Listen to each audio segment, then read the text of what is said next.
بعد بخورم همین الان؟ بله بخور. خیلی ممنونم. باید بخورم دوباره اینا. آره بخور. خب دیگه اگر نخواستی باید فنجون تکون بدین. آها اگه نخوام بعد فنجون تکون بدم وگرنه همینجوری برام میریزن. آره تا سه تا برات میریزه. این تکون دادم. چرا تکون میدیم؟ ببین ما الان جناب عالی داری صحبت میکنی برای مردم اعداد رو میخونی. خب این آقا میاد برات پذیرایی میکنه به خاطر اینکه رشته کلام اگر تو مجلس نشستی که صحبت میکنه رشته کلامش قطع نشه پذیرایی با ایما اشاره انجام میشه. ضربه میزنه بفرما. آها تکون میدی یعنی کافیه. پس صحبت در این پذیرایی میشه و کسی که داره مثلا صحبت میکنه بهش بی احترامی نشه. وسط حرف اون یه دفعه گفتگو همه و اینا به وجود نمیاد.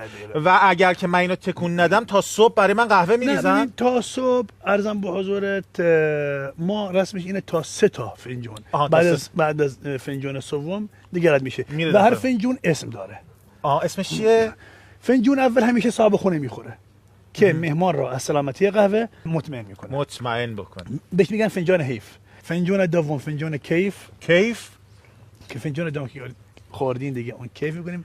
و فنجان سوم فنجان سیف شمشیر.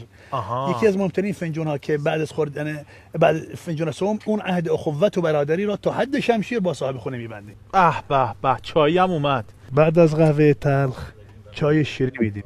چای شیرین. ما چای را باقا نمیخوریم، چای را با شکر یا با نبات. بله. و فلسفهش اینه میگیم تا تلخی نباشه شیرینی معنی نداره.